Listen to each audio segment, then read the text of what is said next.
Well, no, it's for his own canoes or whatever. Okay, I don't see.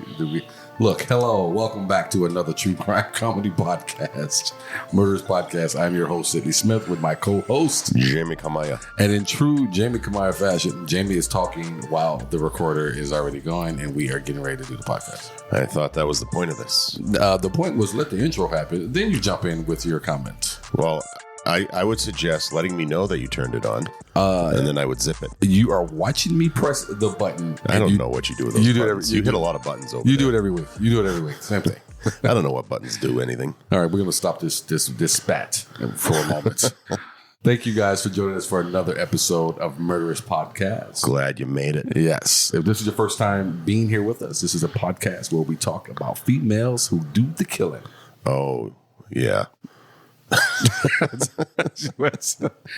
It's amazing how little you have to say when you're supposed to talk, as opposed to when you're not supposed to talk. All the shit you have to say, and I got it going on. Just like you with a hot lady. Come time to perform, you can't do it. When she's not around, you're masturbating all over the house. Before we get started, I want to remind everyone: go ahead, drop us those 5 stars on Apple Podcast if that is where you find us. If that is not where you find us, just enjoy us, love us, hold us close, and tell a friend how great we are so that they can jump on and listen to us as well. Share us. Share us. We like to be shared. Wait a minute now.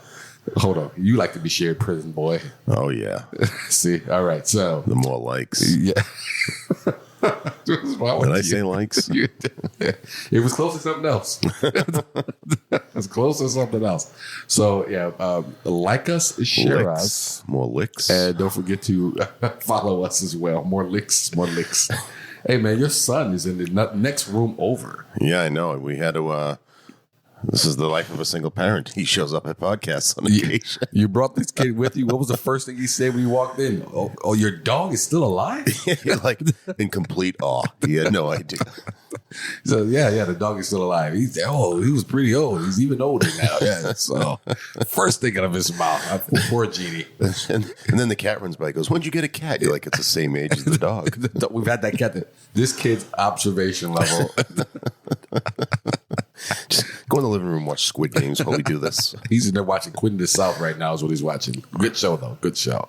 So I'm glad you brought him by. We haven't seen him in quite some time. Yeah, he was excited actually about it. Oh, good. He likes to get out of the house and do that. Well, I picked him up from his practice, his volleyball practice. And I said, I can rush you home quick. And I'm like, well, I don't want to do all that driving. He goes, I can go to Sydney's. Like he volunteered it. Oh, very nice. I got to see his wispy mustache. Yeah, that's all 7 hairs coming in on his upper through lip. with his deep voice. Yeah, it's a change, huh? Hey. Who brought the grown man? Then he stepped towards me like he's gonna do something to me. I was gonna have to hit him though in the garage. I think he was going in for a hug. Yeah, no, I don't think he was. He doesn't like he's gonna share that pizza, so I'm pretty sure he wasn't coming in for a hug. Yeah. But yes, I had to remind him. I said, dude, you like a grown man now. You can't be just walking up on other men. Catch a fresh one. Watch out, what's going on? I've been watching Bruce Lee be like water. You can't come on walking up on me like that. I'll get water on you. No, it's not. Look, that's not what the Bruce Lee be like. It's the karate chops, man. I know. I think it was relative to he also said, my form is formless. So meaning like they would go around, like the water goes around the rocks. It always finds a way. Yeah. That was like his style of fighting too, whatever was necessary. I remember being a kid, we always used to debate who was better, Bruce Lee or Chuck Norris. And just one of them stupid debates that girls would sit around and just stare at us because there's only guys having it, these dumb conversations. But to this day, I'll argue Bruce Lee would kick the shit out of Chuck Norris if he was still alive. They asked Chuck Norris that, and Chuck wouldn't answer the question. He said, only it's a fool's game to brag, or some I'm paraphrasing of Bruce Lee, but Chuck Norris was the world points champion. And Bruce Lee there's a lot of, mystery to him. No, there isn't a lot of video of him. There isn't a lot of recordings of him fighting. He's very mysterious. Look here, Texas Walker Ranger would get his fucking cowboy hat knocked off. All right, everybody knows. They were different weight classes too. Chuck's bigger. Who cares? I've knocked out dudes bigger than me. Stop with the weight class stuff. It matters. If you fought a guy with your skill level who was twice your size, you'd have a lot of trouble with him. Look, let me tell you something. Bruce Lee kicked Chuck Norris' ass, all right? And everybody knows that, including Chuck Norris. That's why Chuck Norris said, go ahead, what was that quote again? It's a fool's only a fool brags. It's something like that. Right. That's a sucker loses quote right there. No, he doesn't want to, because he would get chastised if he said he could take Bruce Lee in a fight. He would get chastised because everybody would know he's lying. In a karate match. I say Chuck Norris. In an MMA style fight, probably Bruce Lee. Bruce Lee. There's a picture of Bruce Lee giving somebody an armbar, like a jiu-jitsu move. How dare you use the word probably when you talk about Bruce Lee? I wish he was here so he could just slap you right now. Yeah, well, he's not that tough. Somebody threw his ass out a window. He swan dive off some tall I wish hotel. he was here right now. He'd slap the shit out of you. I'll talk shit about dead people all the time. Be like water, my friend. Slap the shit out of you. How dare you? I want to know what you guys think, man. Every once in a while we get some messages. Every once in a while people will listen to us. But I want to know, man. Or text me. Yeah, people are so me. Captivated by Bruce Lee's mystery. What is your problem with Bruce Lee? I have no problem. I'm a big Bruce Lee You fan. should hear the disdain in your voice. You say, people just so this is Bruce Lee. Good, they got to do their research. Research is, look, man, Bruce Lee was the baddest motherfucker on the planet. Everybody knows. And there's no mystery to it. There's plenty of video of Bruce Lee whooping ass. Yeah, in movies. There's some sparring of him. There's video of him, a very young Bruce Lee, getting owned in the sparring contest by the original, I think, the IP Man. Remember that? Know that show, the IP Man? I do not. The original, he was kind of like Bruce Lee's mentor. Okay. So, and Bruce Lee was young, I guess, in that, but there is, I guess, video of that. Well, everyone is a mentee at some point, and yes, you get taught by your mentor. That's not a fucking big. What big whoop is that? But I mean, that's it. I don't see him like you see some. Oh, there's very little of him sparring. Okay, doing the 1-inch punch. Yeah, you see that video. I'm sure he could do all those things. But he was like 5'9", 140. Oh. He wasn't the baddest man on the planet. Oh, the baddest man. You know what? I was so tired of you talking shit about this guy because he was 140. I'm not talking shit about him. I'm just saying in his weight class, he was dominant. He whoops some ass. He'd take Chuck Norris. That's all I'm trying to say. Let's move on. Let's go back to your kid who was trying to teach me about black people out there. Oh, yeah. You had to educate him on hair. For people who are just listening to this, your first version or your first episode, we found out a couple of weeks ago that Jamie's son is black. Not really. But he's not as black as I thought he was. Not on the outside. Because he gets his hair lined up at the barbershop. And Jamie is actually in the black man, being me, in the living room, debating his white son about not getting his hair lined up because that's a black man's thing. As the black, what I really enjoyed, to my knowledge, that's what it was. What I really enjoyed was watching two white people argue about black people with the only black person in the house that's standing there, and no one looks to me for advice. Well, you were a good referee. I think you would know. I'm just standing there. And I'm like, you two motherfuckers are gonna argue about that. I'm right here. Ask me the question. So Jack, who I love this kid, says, yeah, all black people have curly hair. No, we do not. And then he insisted that they do. I said, are you arguing with the black guy about black people? And he looks at me with a straight face. Yes. Well, he thinks you're being funny. And so I said, let me show you something here. I said, let me show you two things. He said, what's that? I made him stand up and made him turn around and look at it because for people who've never been in my home, there are many pictures of my wife and I on our walls and throughout the house, including wedding photos. So I turned him around. I said, I'm going to teach you two things. He said, what's that? One, I'm going to teach you. You don't know shit. All right? The second thing I'm going to teach you is about black people's hair. You see them black people up there in that picture? Straight hair, straighter than your kinky hair. So he said straight out the womb. Yeah, he said, I did. I said straight out the womb with straight hair. Well, there were two of us learning something that moment. Because I had no idea. He says to me, he says, are they full? Yes, white kid. Yes, they're full black. Yes, white kid. They are full black people. Yes. All black people are not the same. And I chastised you a little bit. I said, you take that kid around some more black people every once in a while? Dude, I need to take myself around more black people. I had no idea. How do you not know that? I don't know. I forget where you're from, who your father was. Son of a black bitch. I forgot you guys used to watch only All in the Family. There's no Jeffersons allowed in that house. What was it red for? Oh, Sanford and Son. Sanford and Son. Oh, No. Oh, God, you didn't My watch father that. would, sorry, that channel doesn't come in. The only white character I can recall on Sanford and Son was a white cop who tried to speak like he was black. So no way your father would have known. Your father would not. Not in my house. Not, the white cop tried to speak jive. So I can't wait for your sister to get a listen to this here. No, she doesn't need to hear this. She does. Have you heard from her at all? Has she taken us up? She'll take us up on our offer? Oh, there was no offer.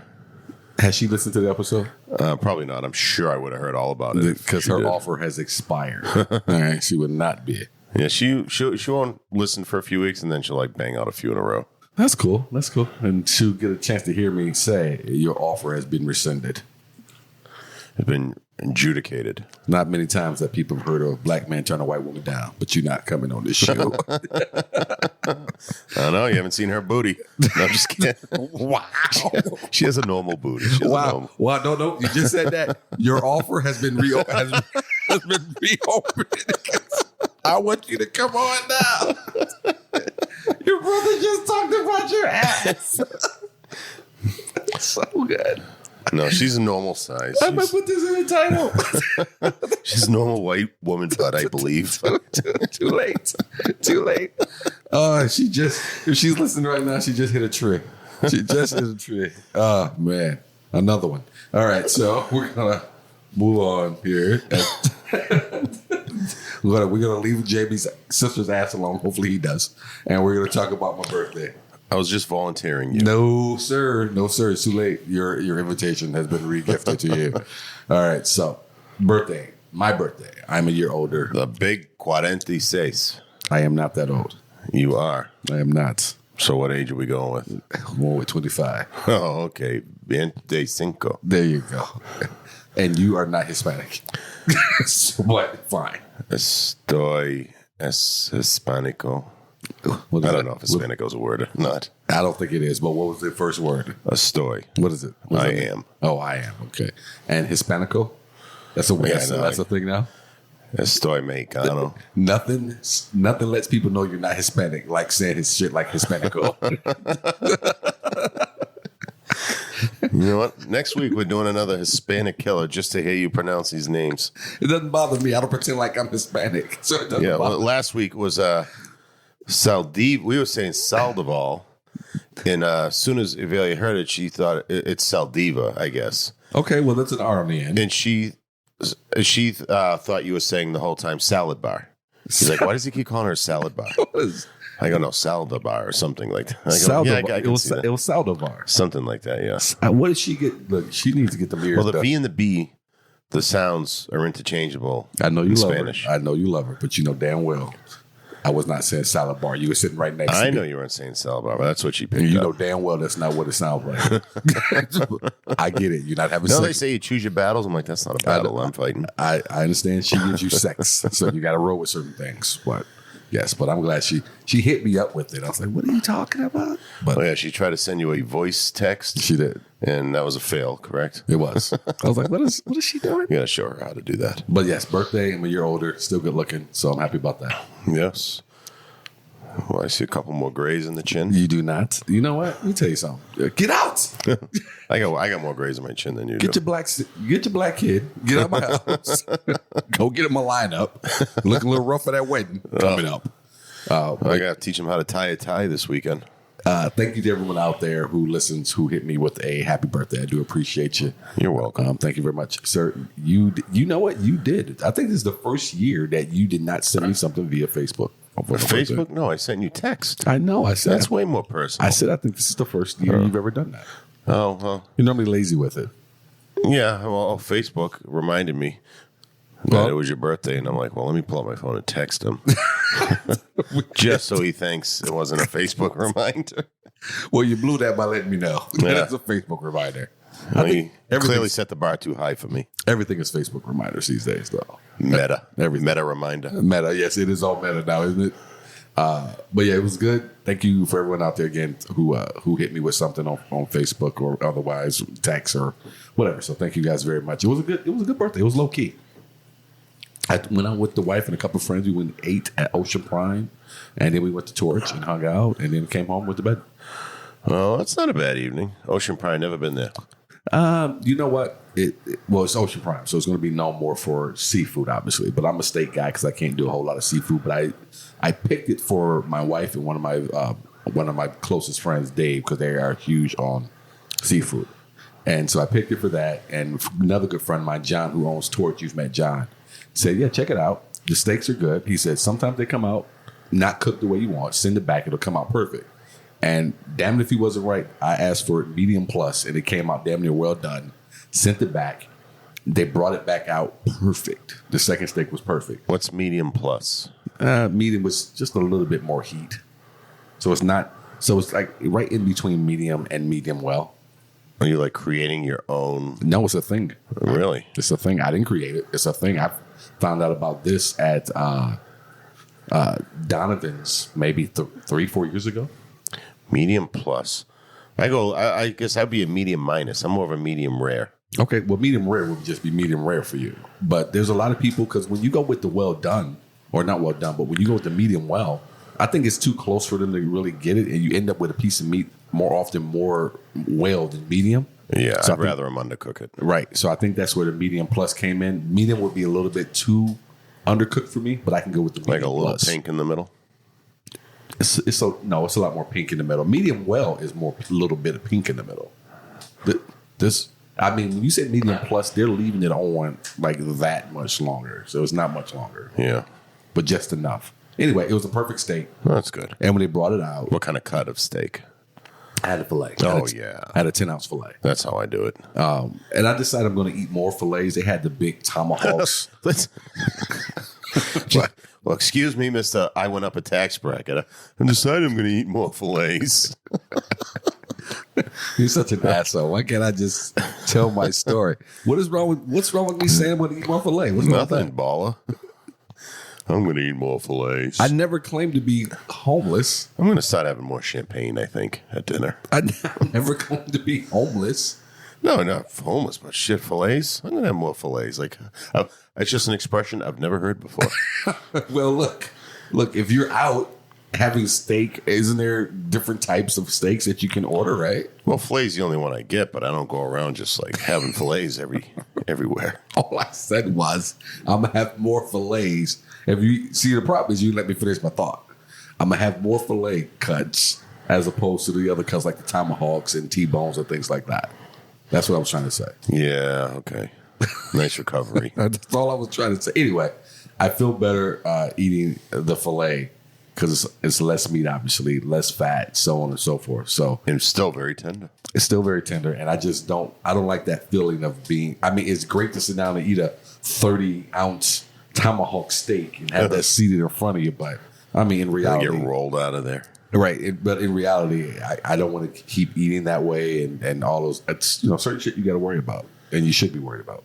I have a friend who grew up, and he tried to use this analogy. He's become a vegetarian, and he's talking about eating all the different types of salads you can have. Yeah, and he goes, "Look, all the different flavors like in this salad. You're just going to eat the same like." Just that steak bite is the same over and over again. It's like, really? Like, that's argument. Why would you have sex over and over again with the same 10 when you can have all these different 4s and 5s? I'm like, what is wrong with you? Wait a minute. Is that what you said to him? Yeah. That is pretty good. I wish you knew how to be a comic. A little rough around the edges, but we're getting there. That is pretty good. Yes, you cannot compare all of your different salad options to Look at all the different flavors in this bowl. to any. Let's say a 70 to. Let's keep it in reality for most people. You can't compare that to a $70 to $100 steak. No, of course not. Now you can maybe compare that salad to one of those $12 steaks over at one of them places where That's sizzle, like the cheapest thing off the Sizzler menu. I'm thinking that place where most people love to go have steak and eat it, where they can eat peanuts and throw the shells on the floor. What's that place? Oh, Roadhouse, Texas Roadhouse. Right, where I walk in and the meat is like there under a glass. I can look at it. I wait in line for my table. I have a $25 gift card to there in my wallet as we speak. You're not using it? Not yet. That's what I was going to say. So when they brought my steak out, the manager brought the steak out, and he also brought me a gift certificate, a gift card for $50. Oh wow! Yeah. So I'm going to go there, and whatever they bring my steak, I'm going to take it back. he didn't know we had mutual friends. I don't know if that had anything to do with it or not. He'll bring me out the same exact steak. I'm like, finally, you got it right. How's that $50? Well, you know what? They didn't because you know what I did? Or what they did was they said, hey, we'll bring you another one. Just hold up for a second. We'll get it out. And I don't know what they expected. Well, I know what they probably expected, but I didn't. I took the steak that they had already taken or that they had already brought out to me. I took it and I put it on a plate to the side. I think most people probably would have ate that steak and asked for the second steak to be wrapped up. No, I wouldn't do that. I would take one bite. It's got to be pretty bad for me to send food back. It doesn't have to be pretty bad for me to send food back. The only reason normally if I send something back, I won't eat what you bring out. You're afraid there's going to be like a side of but this was a steak, and again I had mutual friends. I didn't think that they would do that to me. I don't think a place like that would do it anyways. And they gave me a $50 gift card on top of it, so I felt pretty safe. But normally when I send food back, I do not. Tamara's been out to dinner with me where I sent food back, and she's eating her dinner, and I've kind of just sat there and we chit chatted about whatever while she finished her dinner. And you don't eat it. I won't eat it normally. I won't, because I'm two things. I'm a lot of things, but two of them are I'm the send food back guy, and I'm the get me a manager guy. Oh, you're a Karen? You call me whatever you like. Oh, man. I'm a Carl. I had no idea. That I'm a Carl. You're Karen. Ugh. I'm a penis. I'm not a Karen. I'm a Carl. I'll take Carl. Carl with a K. You're a Kyle, I think is the expression. Kyle, give it to be Kyle. You're a Kyle. What's wrong with that? Look, Karens are to the extreme. If it's a real issue, get me a fucking manager. That's why there's a hole in the drywall over here. Why? What are you talking about? You lost your temper, Kyle, didn't you? Punching holes in the drywall. You know what? I did punch a hole in my mother's living room, actually in the breakfast nook area one time. Did she burn dinner or something? When I was a kid. No, my mother wasn't home. I did it because I was going to punch my brother in the face, actually, and I punched a hole in the wall instead. You didn't miss. You intended to hit the wall instead of him. Yes. Gotcha. Yeah. Okay. It was like a last-minute decision that I hit that wall instead of him. Like you were in mid-punch and you veered? I was. Right next to his head. I did. And then when my mom came home, I tried to say I did it with the broom. I was sweeping. Yeah, Mom, I was cleaning the house. Yes, I know those look like knuckle marks, but that's what got me was the knuckle marks. Get your hand over here, make a fist, put it up to this hole. That's what got me. So it's a perfect fit. But I was a kid in high school. I did that. I remember that. But yeah, there's no holes in these walls. I've grown since this is my years. house. I'm not putting holes in my own walls. No, I don't put holes in any walls. I haven't done that in years, man. I think that was the only time I've ever really done that. You have pretty high ceilings for a one-story here. What's that about? 15-footer? Oh. How old are you? If you had a guess. Okay, yeah, 15 feet. Why? Is that what it is? I don't know. Oh, God. You don't even know how tall your ceilings are? Why should I know that? I don't know. I just feel like it's something people know. No, people don't know. How tall are your ceilings? 9 feet. The bottom floor and the upstairs, I think, is like 8 feet. You got a real problem that you know that. Why would you know that? Because I just want to see if I can jump up and touch the upstairs one, but I can't jump up and touch the downstairs. You're not jumping at all right? I can hit 8 feet. You can jump off of a curb. I can hit 8 plus. I'll get 8 plus. My days of hitting 9 are over. Oh, not the 9. You mad scamp you. All right, you good? Yeah, I'm great. I wonder how that black son of yours is doing out there watching my. Better not be hitting on my wife out there with his mustache. So, I don't know if you know, I have a mustache now. I've been waiting for a lot of years for this. Well, she said it was she thought he was 9 the last time she saw him. That'd be 5 years ago.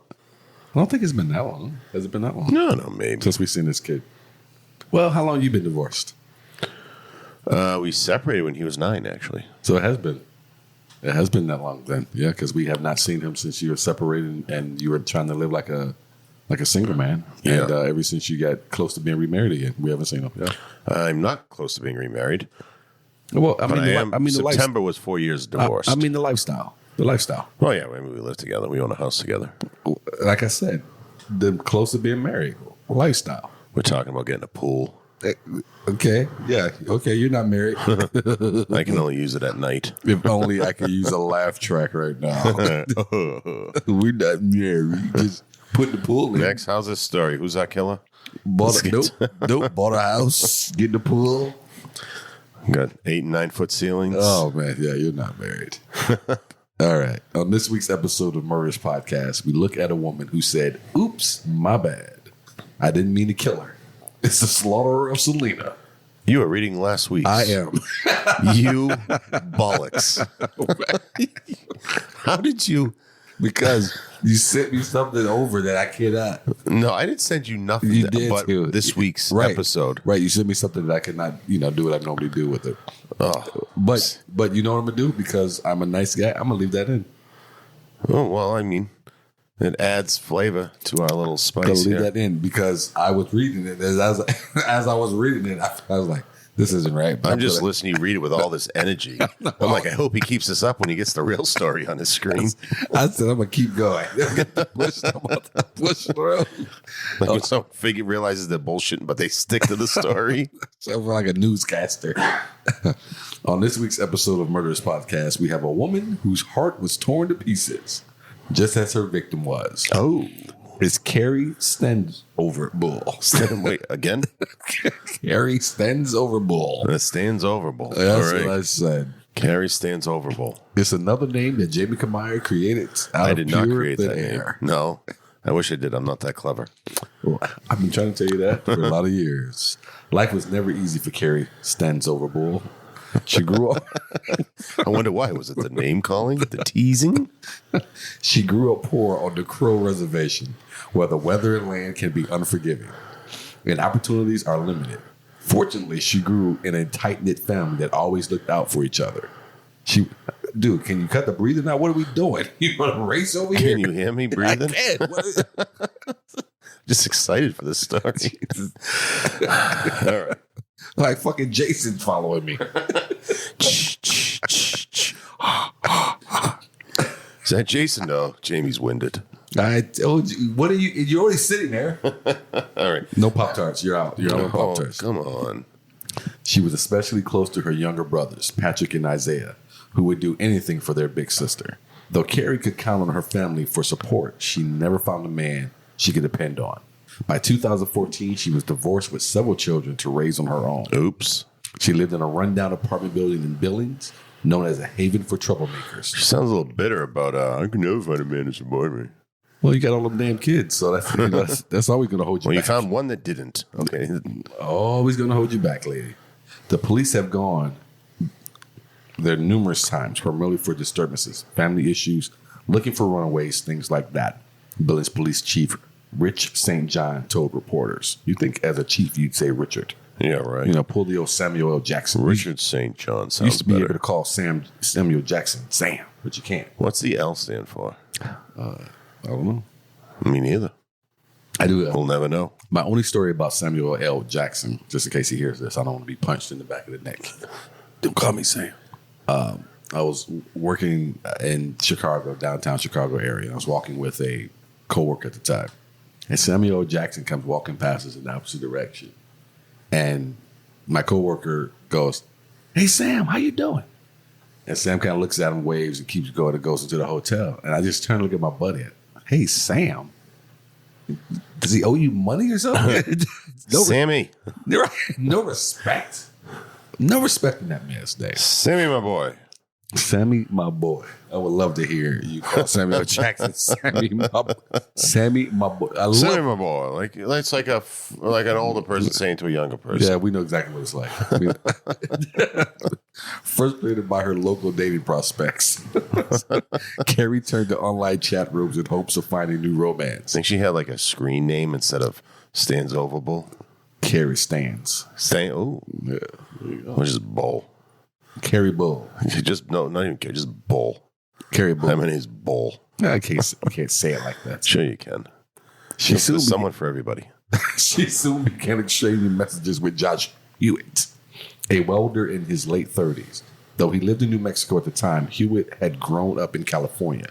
Like Carri, he came from a big, tight-knit family, was divorced, and had several children. Oh, what a perfect match. How many of these critters are we going to get together? That's the worst thing that ever happened to this country. They're a fucking Brady Bunch.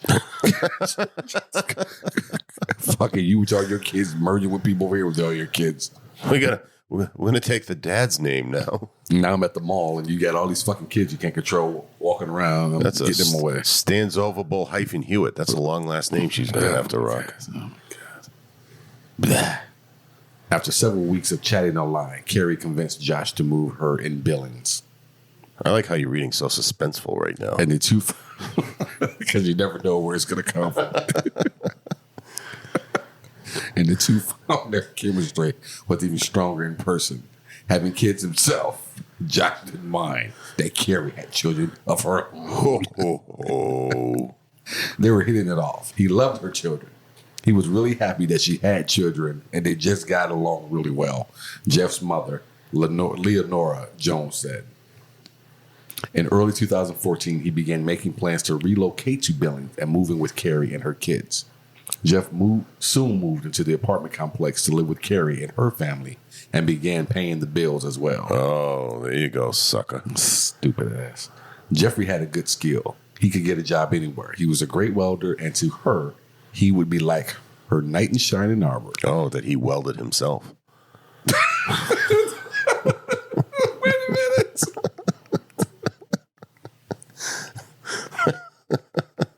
Come on. I didn't take my hands off. He's as good as they got. I know. That's why I'm laughing. All right. He welded his own shining armor. Dad's home, beginning him like clunking as he comes in the door. All right. Later, We got Sidney up a couple octaves over here. later that year, he proposed to Carri. They began planning their wedding. I think he got down on one knee in the armor. Like all squeaky. Jeff felt he had found a woman he could spend the rest of his life with. And in fact, he had.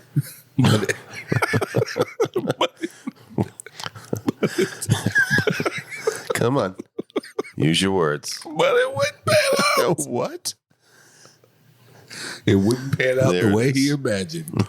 On April 15, 2015, Jeff's torso was found. Okay, I can't. You all right? You are so cheesy. On April 15, 2015, Jeff's torso was found in a canyon on the Crow Indian Reservation. Though he wasn't immediately identified, it had been badly burned, was missing its head and limbs, and had possibly been picked over by animals. Oh, boy, that's not good. That's Well, all. he wasn't wrong. He did spend the rest of his life. This is true. A torso that has had all the potential identifiers removed, specifically the head and the hands and the legs, that's a very difficult point to start an investigation from, Chief St. John explained.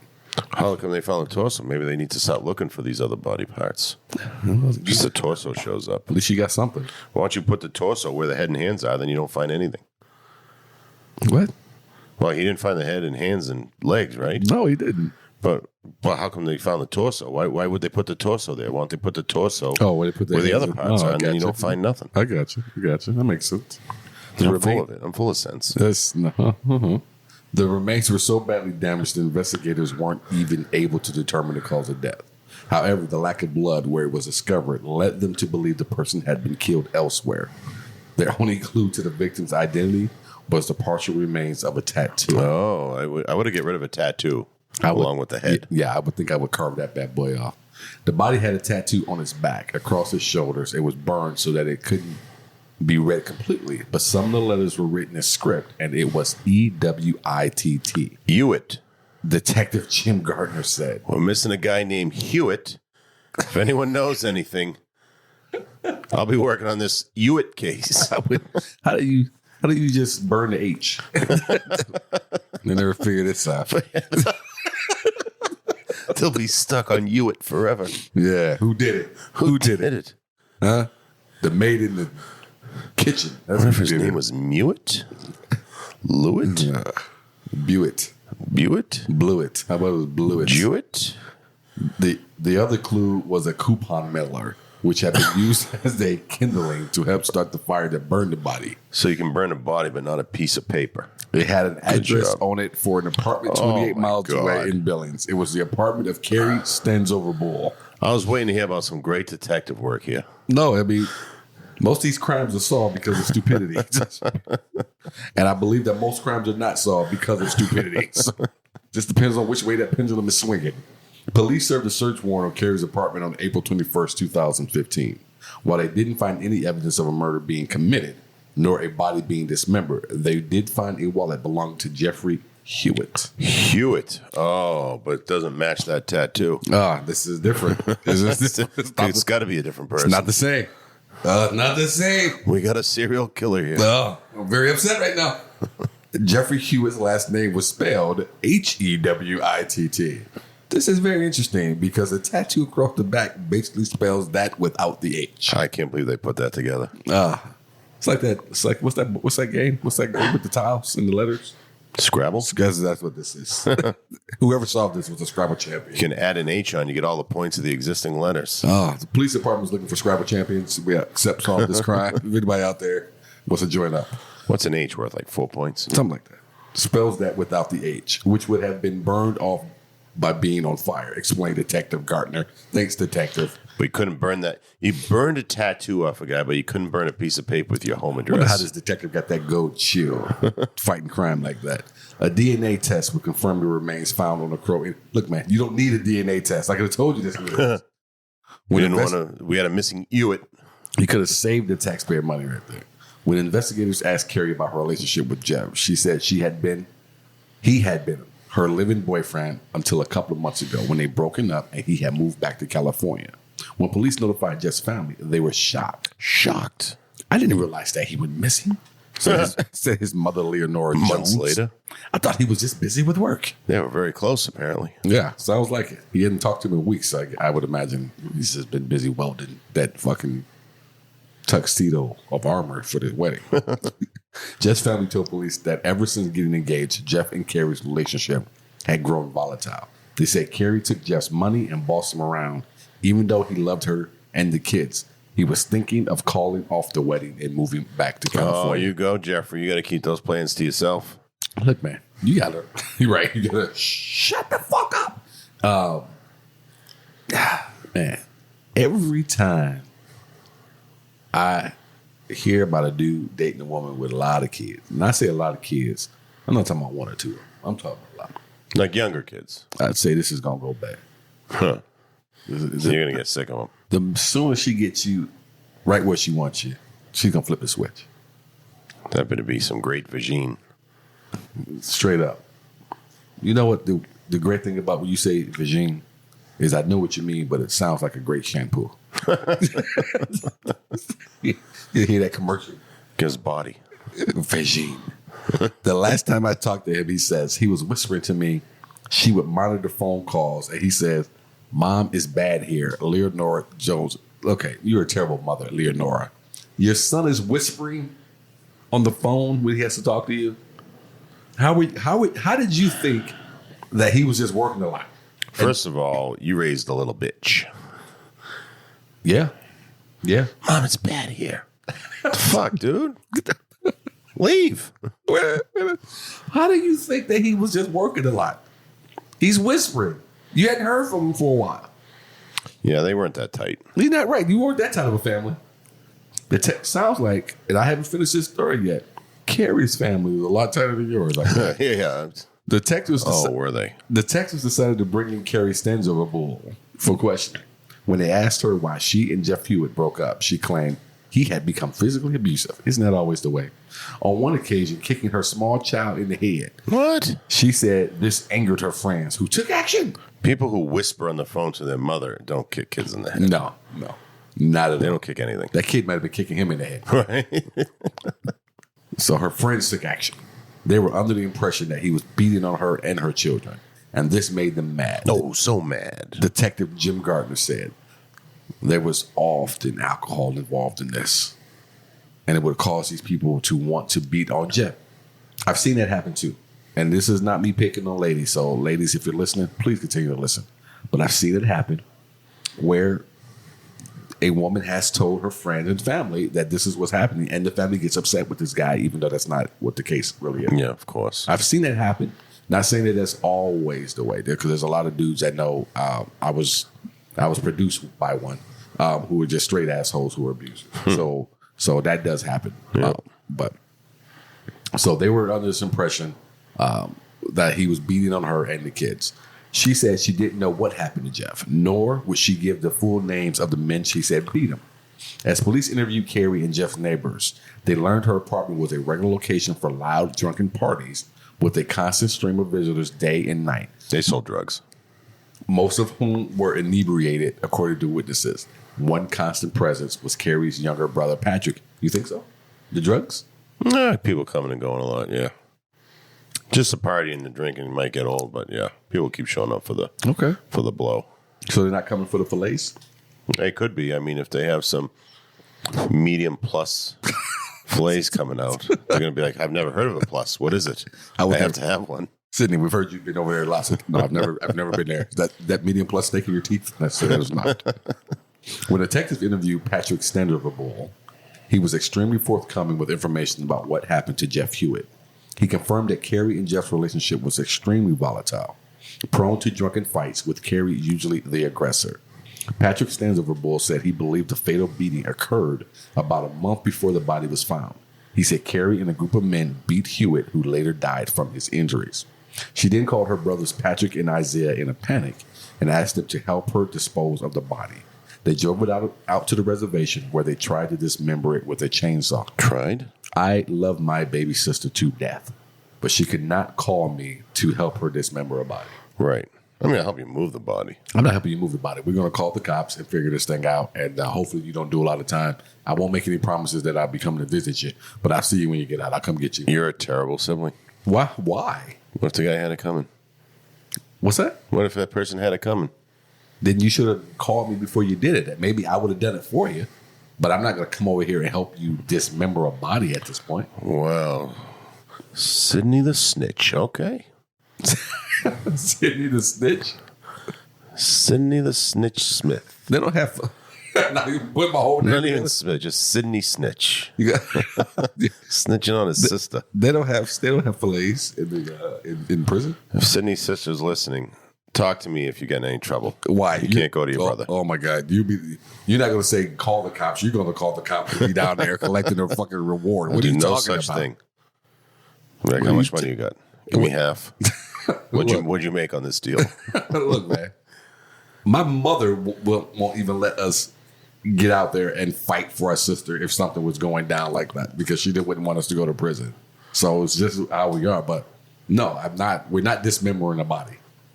Yeah, no, I agree. There's no dismembering a body, and don't leave. If you do dismember a body, don't leave a torso with 90% of an identifiable tattoo in a field. Let's just go back over something. If anybody's a snitch in this partnership, it would be you. What? It would be you. It would be snitching big time. Only to save my own ass. No, right, exactly. Right. My sister called me and said, I'm in trouble. I wouldn't be like, let's call the cops. If your sister called you with a dead body, wanted you to help her move it and dismember it. First, I'd be like, you agree not to come on the podcast, right? No, right. We're not, wait a minute. And we're not talking about the sister with the big ass. We're talking about the other sister with the regular size ass. Well, I think they both have regular size asses. Not according to you. You said one's got a big ass. No. I was joking. I was making a joking reference. They have normal asses. Don't roll your eyes at me. I think. All right? I don't know. I don't check out their asses. You said what you said. Don't roll your eyes now, because I'm fucking you're calling back to twisting my words. You're actually adding words. Yeah, I'm not adding words. And here you are. I never even brought the other one up. I know you did. You see, you were adding words. No, I didn't. I said which one. That's all I said. Which one? I said which sister. Well, they both have normal builds, I guess. When it broke, they finished this memory of his body with an axe. It's a terrible story. They then I hate this week. Your team wrote it. I don't care. I mean, it's more the banter. You don't like the banter? No, it's terrible. The banter's good. Ugh. You started it. Ugh. They then set the body on fire and left after 10 minutes. Why do you enjoy the banter when you're picking on me? Then it's good banter? Oh, that's fantastic. Right. So now it's on you. So now it's not good banter. Fuck off. Carri took the head, wrapped it in a tarp, and threw it away in another location. When detectives caught up with Isaiah Standsoverbull, he not only verified Patrick's statement, but he also helped them locate crucial evidence. At least these guys don't sit back and trying to hold out for long, but they turned it all over right away. Oh, here you go. Isaiah was instrumental in cooperating with detectives, telling them not only about some of the tools, such as the chainsaw and an axe, that were used to mutilate Jeffrey's body.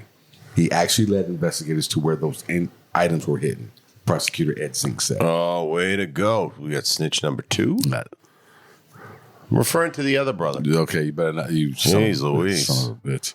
You real feeling guilty if the shoe fits, huh? Oh, so you must like the banter again. Oh, yeah, we're back to the banter. He also helped them locate Hewitt's head, which had a broken jaw. Police arrested Carri Standsoverbull in early January 2017 and charged her with deliberate homicide, aggravated assault, and tampering with evidence. Patrick Standsoverbull, meanwhile, was charged with aggravated assault and tampering with evidence. According to records, at least 5 people participated in the fatal beating of Jeff Hewitt, though to date, no other arrests have been made. With her trial about to start in July 2017, Carri pleaded guilty to negligent homicide, aggravated assault by accountability, and 2 counts of tampering with evidence. She was sentenced the following October to 40 years in prison and is required to pay over $10,000 in fines and restitution. I feel like the number's not a big deal, followed by 40 years in prison. Yeah, 10 grand, whatever. Try to get that money out of me. Right? I'll be 100 when I get out of here. Yeah, try to get that out of me. At the same time his sister was being sentenced, Patrick Standsoverbull pleaded guilty to 2 felony counts of tampering with evidence and 1 misdemeanor count of assault. He later received the maximum sentence of 20 years in prison. Whoa. Isaiah Standsoverbull has never been charged with any crimes related to Jeff Hewitt's death. Pays a snitch. Police say that his investigation is still going. That's interesting. Yeah. Standsoverbull. This story was sourced by Oxygen and GreatFallsTribune.com. Yeah, it's a good read, Great Falls. Very good. I got a subscription to that. Oh, did you? Yeah. I'm pretty sure it's Lots free. of nudes. Pretty sure it's That's free. where the best news come from is Great Falls. You say pretty sure it's free? Hey, if you're listening, you're in Great Falls, send us what you got. Oh yeah, we would love to see that. We would love to see that.